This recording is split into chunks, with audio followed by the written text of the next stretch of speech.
გამარჯობა, მე მარიამი ვარ. დღეს მინდა გაგიზიაროთ სასმელის რეცეპტი, რომელსაც ყოველდღე ვამზადებთ და დიდი სიამოვნებით უმასპინძლდებით ჩვენ სტუმრებს. და მისი მომზადება სახლშიც ძალიან მარტივია. ეს არის milk brew. პირველად იაპონიაში გავსინჯეთ. ის ცივი ყავის ყველაზე პოპულარული ალტერნატივაა. მისი მთავარი ხიბლი კი ისაა, რომ ყავა პირდაპირ წყალში კი არა, არამედ ძეში ყენდება.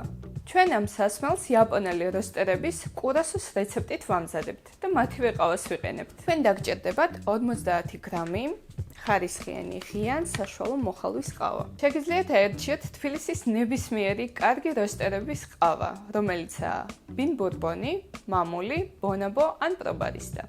დაგჭირდებათ 1 ლიტრი ხარისხიანი სრულცხიმიანი რძე. ჩვენ ვიყენებთ სტერლიგარდას 3.5%-იან რძეს.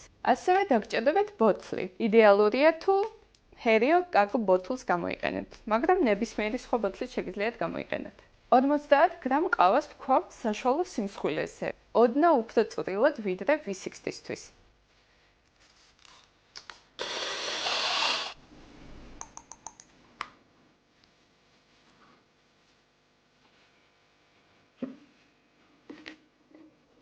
ვასხამთ 1 ლიტრ რძეს, დაახლოებით ვანჯღებთ 10 ჯერ, რომ ყავა მთლიანად ძით გაიჟღინთოს.